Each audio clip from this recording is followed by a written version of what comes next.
여러분, 금쪽 같은 내 새끼라는 제목의 프로그램을 아십니까?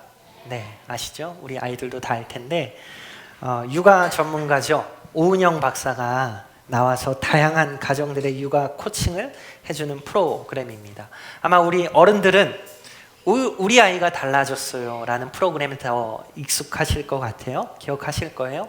그런데 우리 아이는 달라졌어요는 종영을 했고 지금 계속 금쪽 같은 내 새끼가 방영 중입니다. 이 프로그램에 등장하는 아이들을 부르는 애칭이 있습니다. 뭐라고 부를까요? 우리 아이들이 더 잘하네요. 금쪽이라고 부르죠. 금쪽이. 사실 이 금쪽이라는 말은 금조각이라는 말이에요. 금조각. 그러니까 굉장히 귀한 것을 부를 때 우리는 금쪽이라고 말합니다. 금쪽 같은 시간, 금쪽 같은 사람, 이렇게 말하는 거죠. 우리가 자식에게도 아이고 금쪽 같은 내 새끼 하는 거는 이 자식이 귀해서 하는 이야기이죠. 사랑스러워서. 그런데 이 프로그램에서 그 금쪽 같은 자녀들이 이상 행동을 보이고 또 문제 행동을 보여요. 그리고 그 문제들을 육아 전문가들과 함께 고쳐나가는 것을 보여주는 프로그램이죠. 그런데 이걸 보다 보면 금쪽이 아이에게도 분명 문제가 있지만 그 문제의 원인이 대부분 누구에게 있다는 것을 발견하게 됩니까? 부모이죠.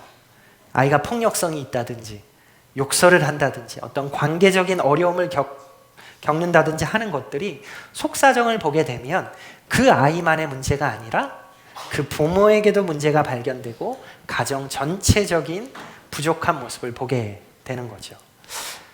어떻게 여러분의 가정은 안녕하십니까? 여러분의 가정은 안녕하십니까? 혹시 여러분 가정의 금쪽이는 누구십니까? 이 앞에 앉아있는 아이들이 금쪽인가요?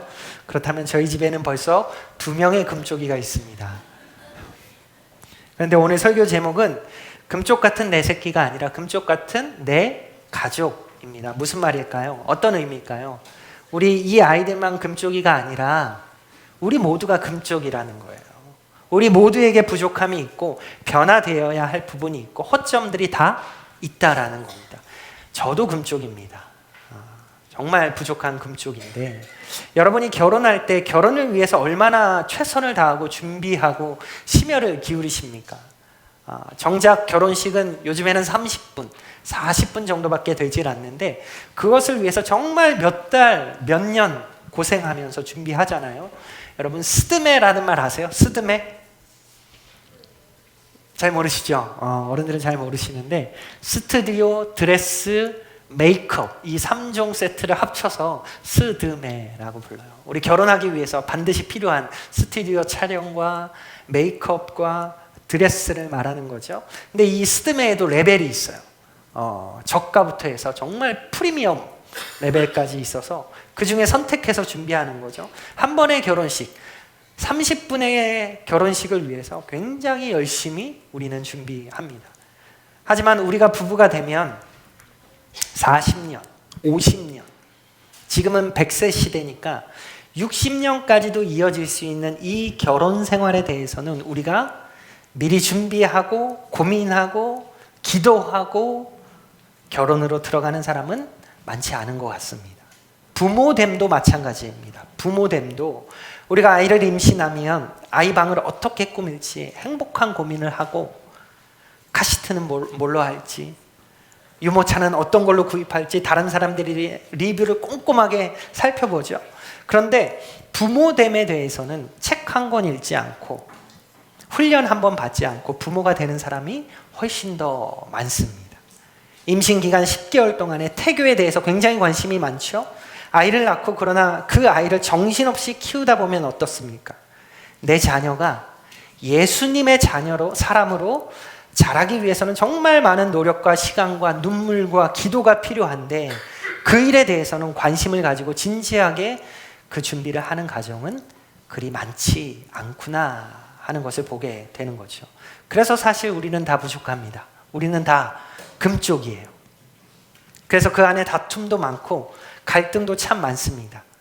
그런데 우리 안에 동일한 마음은 우리가 갖는 동일한 마음은 뭐냐면 좋은 부모, 좋은 자녀가 되고 싶다는 거죠. 여기 청년들도 있지만 우리 청년들도 꿈꿀 거예요. 나도 나중에 가정을 꾸리면 정말 행복한 가정 만들어야지. 정말 좋은 배우자, 정말 좋은 부모가 되어야지. 그렇지 않습니까? 이런 마음은 우리 모두에게 동일해요. 우리 안에 다 이런 선한 마음이 있어요. 여러분, 제가 영상을 하나 준비했어요. 영상을 하나 준비했는데 한 아버지와 딸의 이야기입니다. 이런 멋진 아버지가 되고자 하는, 이런 멋진 부모가 되고자 하는 마음이 우리 안에 다 있을 거예요. 우리 영상을 잠깐 한번 볼까요? Okay.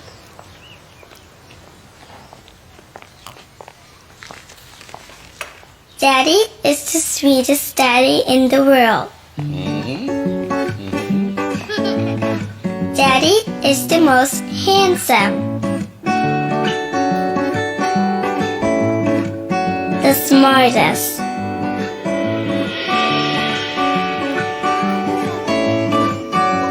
the most clever, the kindest.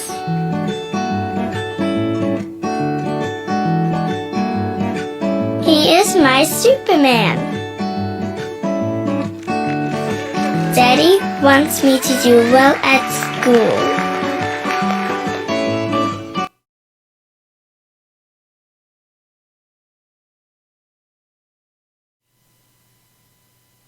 Daddy is just great, but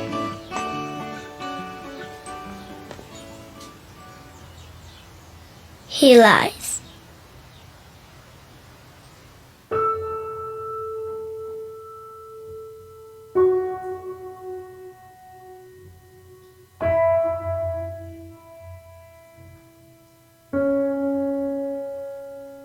He lies about having a job.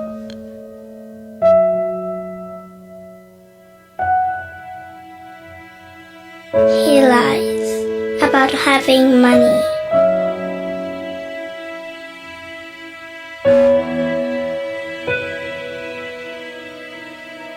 He lies that he's not tired.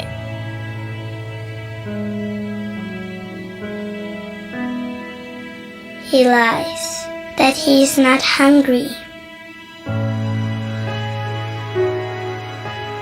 He lies that we have everything.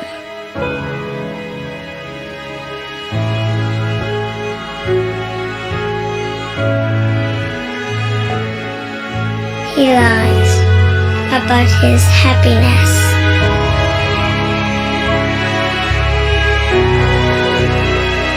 He lies because of me.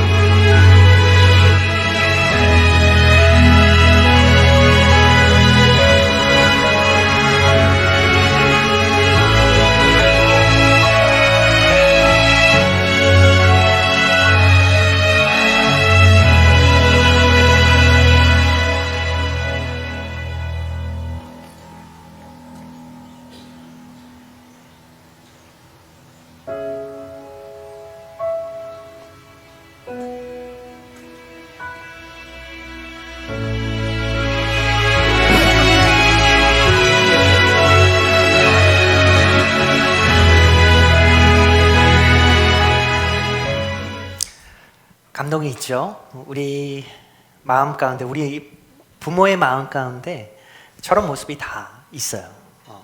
우리 모두가 사랑하는 자녀를 위해서 저런 헌신적인 부모가 되길 원하는 마음이 우리에게 있는 거죠. 근데 여러분, 현실은 어떨까요? 현실은 좀 차이가 있는 것 같아요. 조금 오래된 자료이긴 하지만 2015년도에 OECD에서 2015 삶의 질이란 보고서를 냈는데, 그 보고서에 아빠들이 자녀와 놀아주는 시간이라는 조사가 있었어요. 흥미로운 조사죠. 몇 분이나 될 것 같아요? 몇 시간이 아니에요. 몇 분이에요. 힌트를 드리자면 우리나라가 OECD 국가 중에 꼴찌였어요. 우리나라 아빠들이 자녀와 놀아주는 시간은 고작 3분에 불과했습니다. 미안하다 얘들아. 네. 지금 10년이 지났죠. 2015년도 조사니까 10년이 더 지났는데 나아졌을 것 같지는 않아요. 오히려 스마트폰 때문에 더 줄었겠죠. 한 초등학생이 지었다는 시가 있습니다. 시 제목이 아빠는 왜예요. 제가 읽어볼게요. 엄마가 있어 좋다. 나를 이뻐해 줘서. 냉장고가 있어서 좋다. 나에게 먹을 것을 주어서. 강아지가 있어 좋다. 나랑 놀아주어서. 아빠는 왜 있는지 모르겠다. 이게 시예요. 아빠는 왜? 다 그런 건 아니겠지만 이게 우리 아빠들의 존재감이라는 거죠. 냉장고와 강아지보다 못한 존재감. 좀 씁쓸합니다. 부모를 위한 세미나에서 한 강사가 이런 질문을 했어요. 여기 계신 아버지들 중에 내 자녀들이 친하게 지내는 5명의 친구들의 이름을 혹시 알고 계십니까? 라고 질문을 했어요. 어떻습니까? 혹시 지금 초등학생 아이를 두신 부모님들 그 이름이 떠오르십니까? 내 자녀의 친한 친구 5명의 이름. 저는 솔직히 5명까지는 떠오르지 않더라고요. 많은 부모가 저랑 비슷할 것 같아요. 우리가 5월 둘째 주 어버이 주일 때 나눴던 설교가 여러분들 기억나시는지 모르겠는데 부부 디자인이라는 제목으로 하나님이 우리 부부들을 설계하신 그 처음 디자인을 우리가 살펴봤죠. 그때 우리가 남편과 아내의 역할에 있어서 내가 참 서툴구나 라는 것을 느꼈어요. 그런데 우리는 부모의 역할에 대해서도 서투른 것은 마찬가지입니다. 아이를 여럿 낳아서 키워도 여러분 서툴기는 마찬가지예요. 우리 아이 넷을 낳아서 키우는 우리 정규영 목사님 육아의 달인이 되셨을까요? 넷 정도 키웠으면 오은영 선생님급은 되어야 되지 않을까요? 그런데 그렇지 않아요. 우리 정규영 목사님도 서툴러요. 아마 더 어렵다고 말하겠죠. 그러나 여러분 우리가 실망하거나 포기하지 않게 되기를 바랍니다. 가정을 지으신 분이 하나님이시고 행복한 가정, 하늘의 가정을 위해서 설계도를 가지고 계신 분이 하나님이시기 때문에 그분의 창조 섭리대로 돌아가면 우리의 가정, 우리의 부부, 우리의 부모와 자녀의 관계는 충분히 회복될 수 있는 은혜를 경험하게 될 것입니다. 오늘 그런 은혜가, 회복의 은혜가 충만하기를 축복합니다. 오늘 본문을 보면 부모와 자녀의 관계를 이야기하고 있죠. 그런데 부모보다 자녀에게 먼저 말씀을 하고 있어요. 부모보다 누구한테 먼저 말씀하고 있다고요? 자녀에게. 왜 그럴까요? 왜 부모에게 먼저 말씀을 주시지 않았을까요? 제가 한번 생각을 해봤어요. 이유가 있더라고요. 우리가 이 가정이라는 하나님의 선물을 먼저는 자녀로서 우리가 만나기 때문이에요. 여러분 이해되세요? 여러분이 태어났을 때 여러분이 자녀로서 첫 가정을 경험하는 거죠. 부모로서 만나는 게 아니라 자녀됨을 통해 먼저 가정을 만나기 때문에 오늘 성경도 먼저는 자녀에게 말씀을 주고 있습니다. 그래서 오늘 먼저 나눌 말씀은 금쪽이 자녀입니다. 우리 1절 말씀을 한번 읽어볼까요?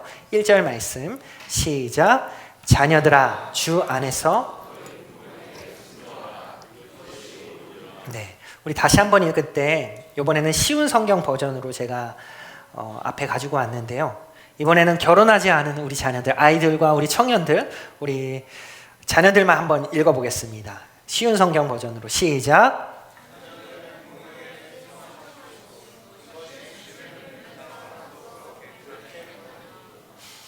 제가 오늘 두 아들을 이 앞에 두고 설교하는 게 얼마나 감사한지 몰라요. 자녀들은 부모에게 순종하십시오. 아멘.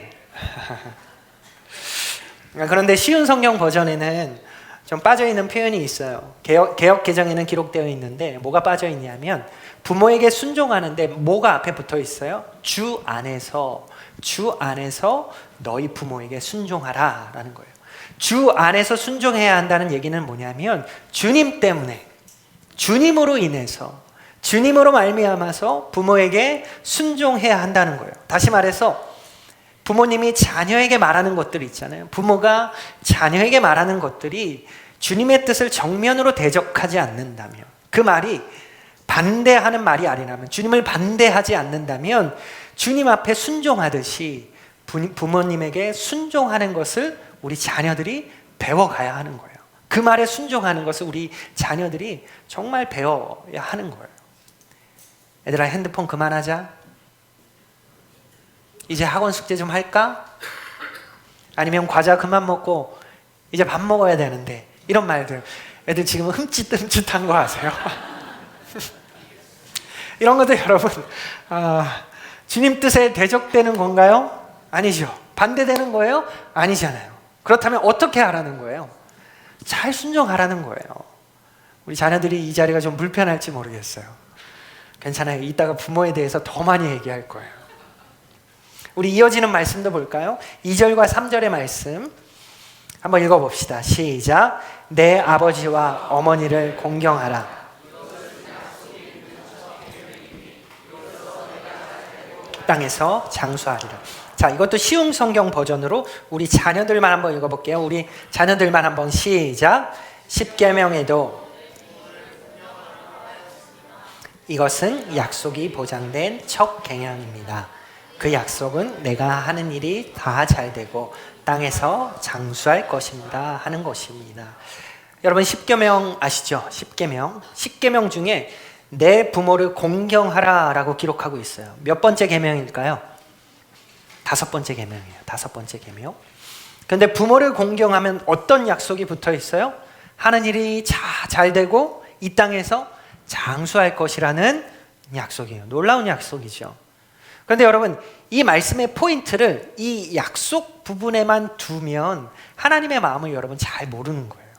야, 내가 이 땅에서 잘 되고 오래 살려면 부모님 말씀 잘 들으면 되는 거구나. 이렇게 포인트를 약속에 두면 안 되고 하나님 마음에 여러분 두셔야 됩니다. 그 마음이 뭘까요? 하나님이 그만큼 부모에게 순종하는 것을 귀하게 여기신다는 거예요. 그것이 너무 귀하기 때문에 그런 삶을 선택하는 사람들에게 이런 선물을 주시는 거예요. 나 이 선물 받아야 하니까 이거 지켜야지. 이런 식의 접근은 이런 하나님의 마음을 우리가 잘못 해석하는 거죠. 그리고 우리가 10계명을 여러분 이야기할 때 10가지의 계명을 크게 두 덩어리로 나누어서 이야기를 하거든요. 1계명부터 4계명까지는 하나님과 우리 사람 사이의 관계의 어떤 계명들을 얘기해요. 그리고 5계명부터 10계명까지는 사람과 사람 사이의 계명을 이야기하고 있어요. 그런데 유대인들은 1계명부터 4계명까지가 아니라 1계명부터 5계명까지가 하나님과 사람 사이의 계명으로 그들은 해석합니다. 5계명을 포함시키고 있는 거예요. 그런데 5계명이 무엇이었어요? 내 부모를 공경하라였죠. 이것을 하나님과 사람 사이의 계명으로 포함시키는 것이 더 성경적이라는 거예요. 왜 그럴까요? 여러분 생각해 보세요.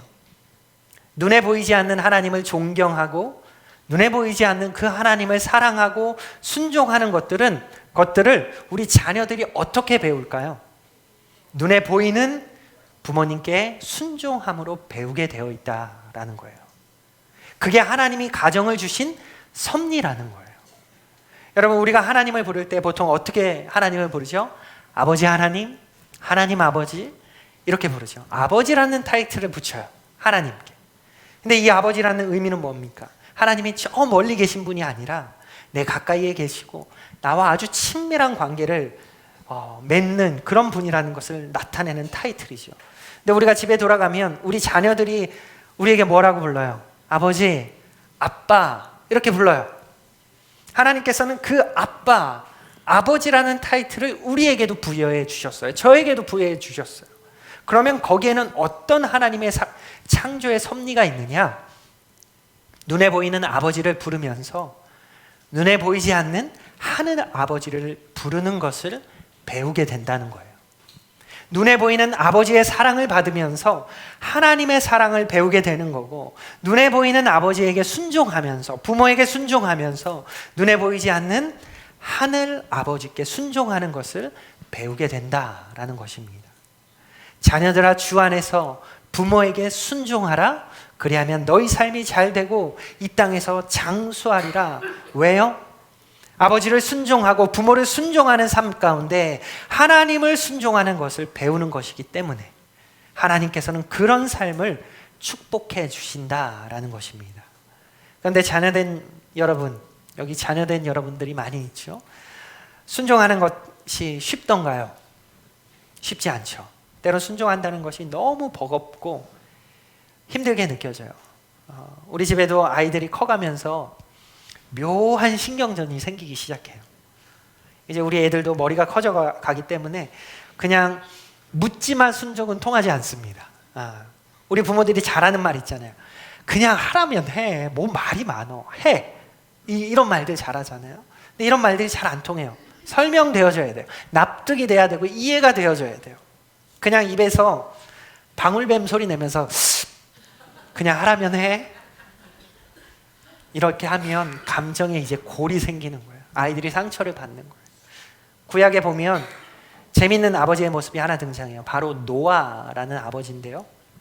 노아는 경건한 사람이었죠. 하나님을 신실하게 경외하는 사람이었어요. 그런데 하나님이 이 노아에게 배를 만드실 것을 명령하시죠. 그리고 노아는 그 명령에 순종해요. 그 배를 여러분 몇 년 동안 만들었을까요? 120년 동안 만들어요. 대단하죠? 그런데 그 배를 노아 혼자 만든 게 아니라 아들들과 함께 만듭니다.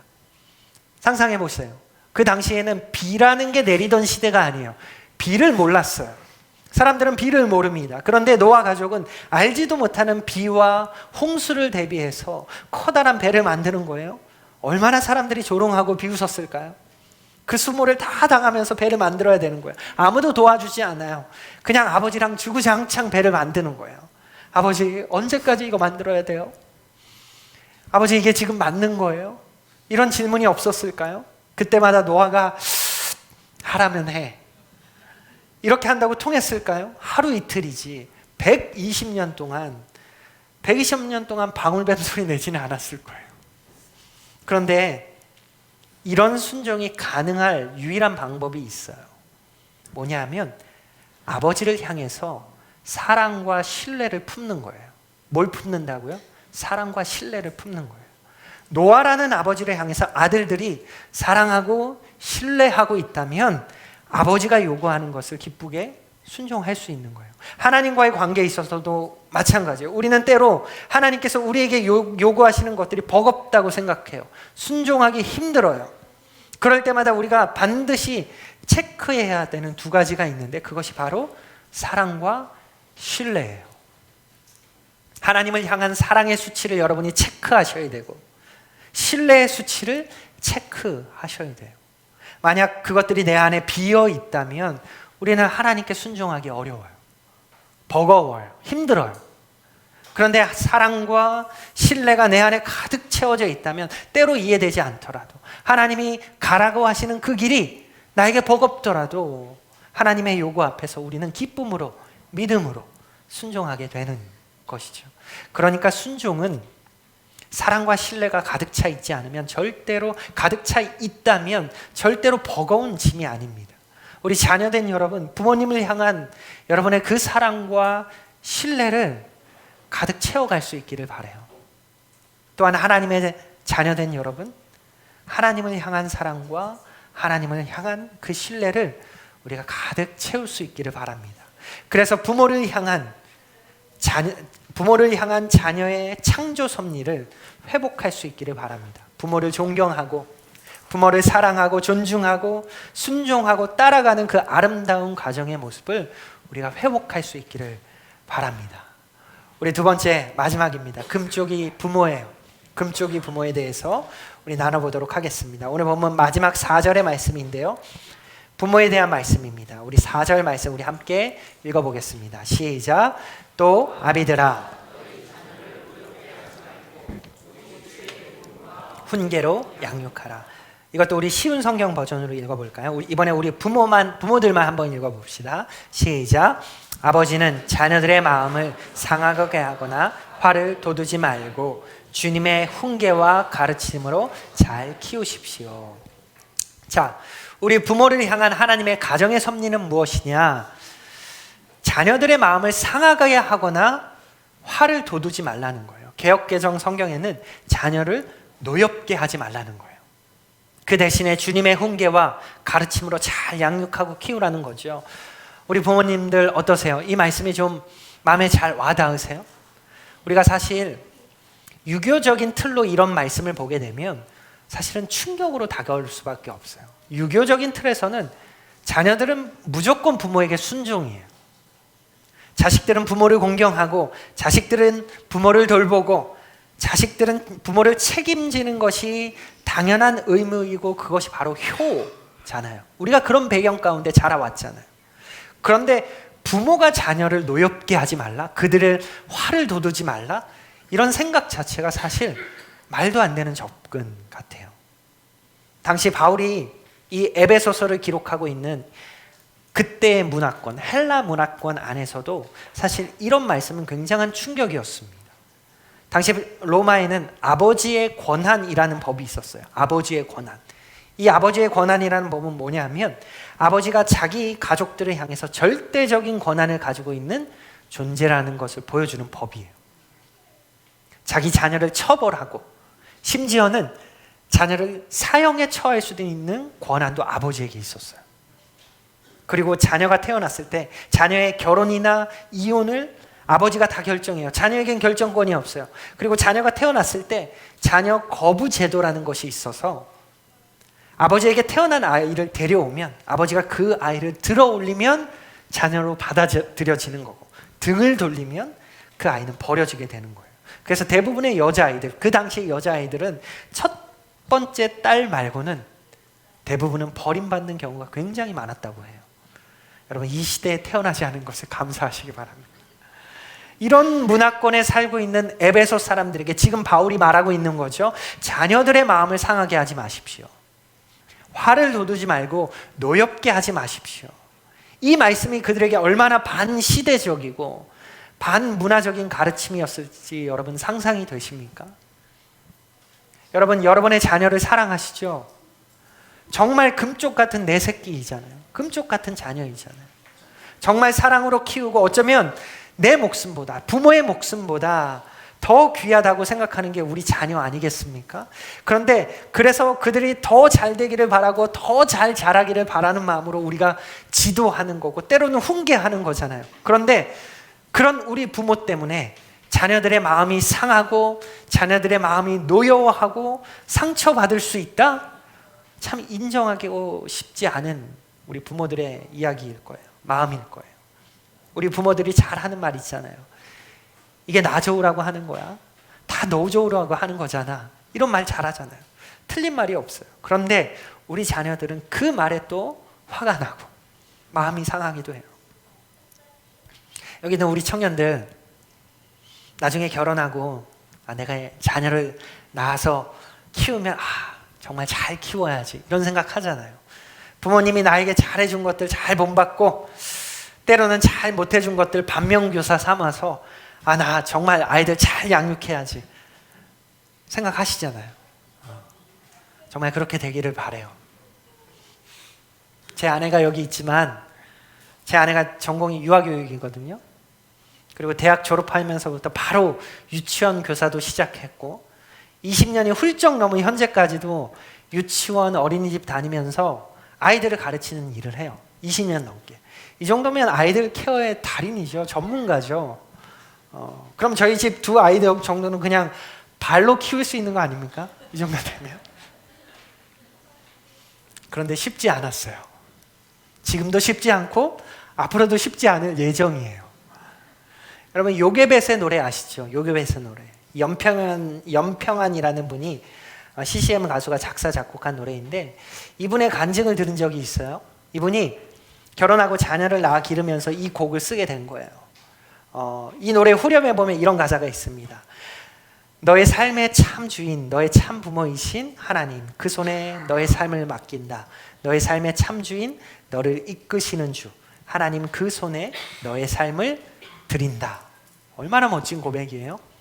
이 요게벳이 모세의 어머니잖아요. 모세의 어머니 요게벳이 어린 모세를 역청 바른 그 바구니에 넣고 나일강에 띄워보내면서 고백하는 노래예요. 한 치 앞도 알 수 없는 상황이에요. 그런데 그 모든 상황을 너의 참 부모이신 하나님께 내가 맡긴다라고 하면서 띄워보내는 이 어머니의 마음이 여러분 어떻겠습니까? 이 연평안이라는 분이 자기 자녀를 바라보면서 이 요게벳처럼 하나님께 맡기며 이 노래를 쓴 거죠. 이 노래가 나왔을 때 모든 크리스천 부모들이 이 노래를 들으면서 다 울었어요. 저도 울었어요. 그렇습니다, 주님. 제 아이의 참 주인도 하나님이십니다. 하나님께 맡깁니다. 고백하며 울었어요.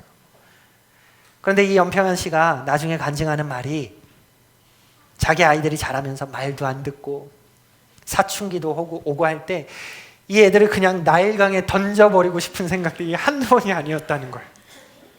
여러분, 이게 우리 부모들의 솔직한 마음이잖아요. 여러분, 부모가 자녀의 삶을 온전히 이해하는 게 가능할까요? 여러분, 가능하세요? 자녀들 키워보신 분들? 목사님, 저 굉장히 쿨한 부모예요. 가능하죠? 이해할 수 있어요? 충분히 이해해요? 혹시 이렇게 생각하십니까? 그런데 부모와 자녀 사이에 절대로 넘어설 수 없는 거대한 간극이 있어요. 그게 뭐냐면 바로 세월이라는 간극이에요. 여러분, MZ라는 말이 괜히 나오는 게 아니잖아요.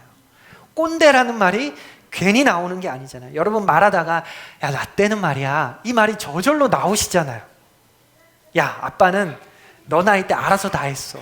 알아서 책가방 챙기고 알아서 아침밥 먹고, 그런데 너는 도대체, 이런 말들 나오잖아요. 부모가 자녀를 온전히 이해한다는 건 아무리 쿨한 부모라도 불가능합니다. 자녀들이 어떤 문제를 겪고 있는지, 뭐를 참고 견디는지 부모는 다 이해할 수 없어요. 이런 도저히 이해할 수 없는 이 간극을 여러분 어떻게 해야 하겠습니까? 부모라는 권위를 가지고 짓누르시겠어요? 하라면 해 하시겠어요? 언제까지 그렇게 하시겠어요? 이런 지배적인 권위는 하나님이 우리 부모에게 주신 권위가 아닙니다. 잘못 사용하는 거예요. 하나님조차도 우리를 그렇게 대하지 않잖아요. 우리에게 하나님께서 너 하라면 해 하시는 분이 아니시잖아요. 부모의 권위는 여러분 사랑의 권위가 되어야 합니다. 포용과 용납의 권위가 되어야 하고 오래 참음과 기다림의 권위가 되어야 합니다. 그래서 우리 부모님들이 내 자녀를 온전히 이해하지 못하더라도 사랑으로, 포용으로, 오래 참음으로 기다릴 수 있어야 하는 거예요. 그런데 이 아이들이 내 눈에 차지 않고 내 마음에 들지 않아요. 그러니까 자꾸 화를 내면서 얘네들을 어떻게든 고쳐보고 싶은 거예요. 근데 여러분, 한 발짝 떨어져서 가만히 생각해 보세요. 아빠, 엄마의 역할은 내 아이를 아빠 주니어, 엄마 주니어로 만들어 놓는 게 아니에요.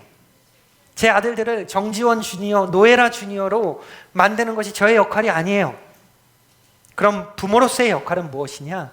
내 자녀를 예수 주니어로 만드는 거예요. 예수 닮아가는 아이로, 예수님을 정말 사랑하는 아이로.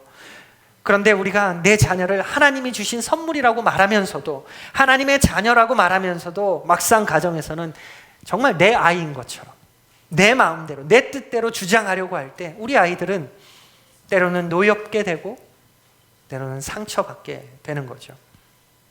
여러분, 아버지의 역할, 어머니의 역할은 하나님의 훈계와 하나님의 가르침으로 그들을 잘 양육하는 것입니다.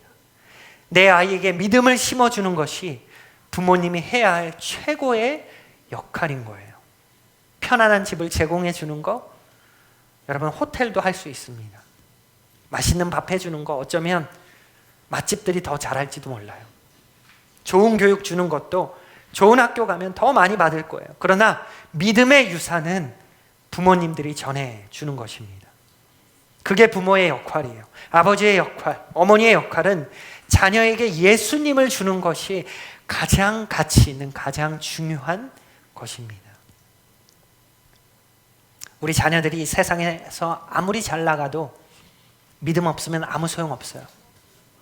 아이들이 아무리 똑똑하고 아무리 착해도 여러분, 그들 안에 예수를 향한 사랑과 예수를 향한 믿음이 없다면 그들의 인생은 위험한 인생이 되는 거예요. 지금 이 앞에 앉아있는 아이들 조금 산만할지 모르겠어요. 그러나 이 예배의 자리에 함께 하고 있다는 것이 얼마나 귀하고 소중한지 여러분 귀하게 생각하셔야 합니다.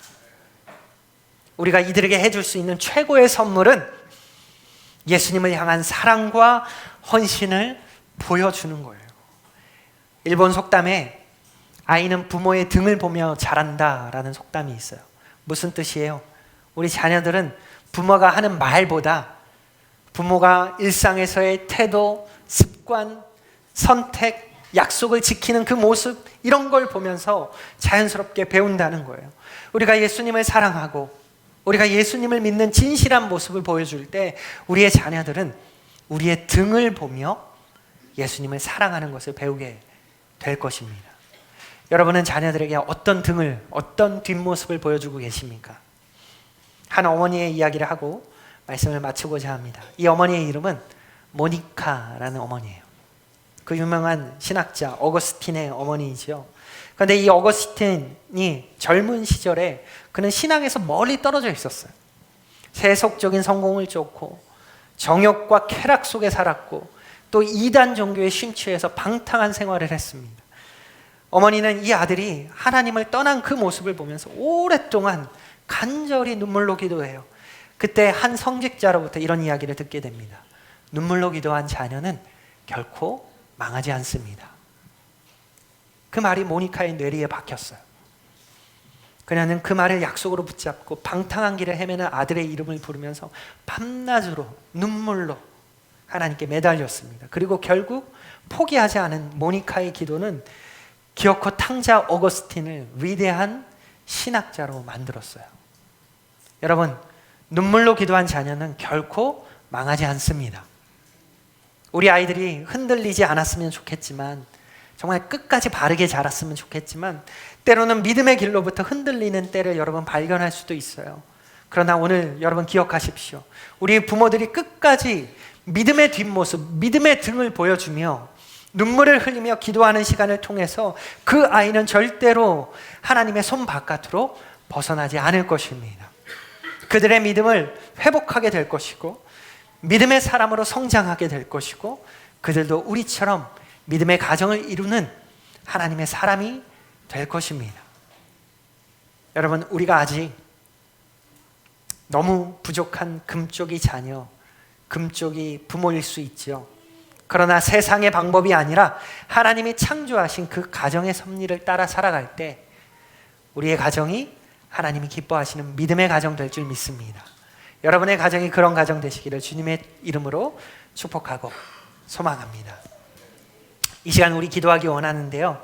이 시간 우리 특별히 먼저 우리 자녀들을 축복하면서 기도했으면 좋겠어요. 우리 자녀들 그 자리에서 잠깐만 일어났으면 좋겠거든요. 주일학교 아이들 잠깐만 그 자리에서 일어나고 우리 청년들까지 그 자리에서 일어나 봅시다. 우리 청년들까지도 그 자리에서 일어나 주십시오. 우리 앉아있는 부모들은 이 아이들을 향해서 잠깐 이렇게 손을 뻗어 볼까요? 정말 사랑하고 축복하고 사랑하는 마음으로 손을 뻗어 주세요. 이 아이들 여러분, 하나님께서 우리에게 허락하신 정말 소중한 선물인 거 믿으시죠? 이 아이들에게 한번 고백해 봅시다. 저를 따라해 주세요. 사랑한다. 축복한다. 하나님께서 너와 함께 하신다. 우리 여러분 손을 뻗은 상태로 잠깐 눈을 감고 여러분 축복하며 자녀를 위해서 기도해 주십시오. 우리 자녀들이 하나님을 사랑하는 믿음의 사람으로 자라게 하시고 세상 속에서도 주님을 따라가는 예수님의 제자 되게 하시고 하나님의 보호하심과 은혜 가운데 살아가도록 함께 축복하며 잠시 기도하겠습니다. 하나님, 주님 우리 자녀들을 사랑해 주십시오. 축복하며 나아갑니다. 하나님께서 허락하신 귀한 믿음의 선물, 이 자녀들이 하나님의 사랑으로 믿음 안에서 자라갈 수 있도록 도와주십시오. 부모에게 순종하는 자녀들로 살아가게 하여 주시옵소서. 주님, 때로는 부족하고 때로는 믿음 안에서 흔들릴지라도 아버지, 우리의 눈물의 기도가 이 자녀들을 세워갈 수 있도록 도와주시고 하나님, 정말 주님, 이 자녀들이 믿음으로 주님 축복도 그 가운데 하나님이 함께 하시는 것을 신뢰함으로 그 길을 걸어가는 우리 자녀들 될 수 있도록 주님 축복하여 주시옵소서. 주님, 그들의 삶은 하나님께 맡겨드리고 주님 참 주인 되어서 주셔서 이들의 삶을 인도하여 주시옵소서. 주님, 자, 우리 자녀들 자리에 앉아 주시고요. 이 시간 우리 부모들을 축복하며 기도하기 원합니다. 우리 눈 감은 채로 우리 부모님들 가슴에 두 손을 얹어 주시기 바랍니다. 자신의 가슴에 두 손을 얹어 주시기 바랍니다. 여러분, 우리 모두 부족해요. 너무 부족하지만 하나님은 이 부족한 부모도 사용하시고 은혜로 세워가시는 분이십니다. 우리 자녀들 부모님의 건강과 삶 그리고 믿음을 위해 기도해 주시고 또 우리 부모님들 이 시간에 가슴에 손을 얹고 하나님 앞에 이렇게 결단하며 기도했으면 좋겠어요. 하나님, 제게 맡겨주신 자녀를 주님의 마음으로 사랑하게 하여 주시옵소서. 제 뜻이 아니라 하나님의 뜻으로 자녀를 양육하게 하여 주시옵소서. 믿음의 본이 되는 부모로 살아가게 하여 주시옵소서.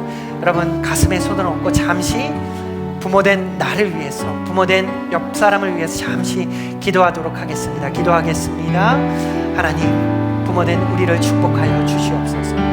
하나님, 제게 맡겨주신 그 자녀 주님의 마음으로 사랑할 수 있도록 도와주십시오. 정말 저의 뜻이 아니라, 나의 어떤 주니어로 만드는 것이 아니라 하나님의 뜻으로 자녀를 양육하게 하여 주시옵소서. 믿음의 본이 되는 부모가 되게 하여 주시옵소서. 아버지, 우리의 등을 보고, 우리의 뒷모습을 보고 따라오는 이 자녀들을 기억하며, 아버지여, 정말 믿음의 길을 당당하게 걸어가는 우리 부모들 되길 수 있도록 주님 도와주시옵소서. 여전히 부족하지만, 여전히 완전하지 않지만 하나님이 함께 하시기에 그 믿음의 길을 기쁨으로 걸어가는 부모 될 수 있도록 주님 도와주시옵소서. 아버지여, 주님 사용하여 주셔서 우리 모든 가정이 하나님의 사랑을 받는 가정 될 수 있도록 도와주시옵소서. 예수님의 이름으로 기도했습니다. 사랑의 아버지,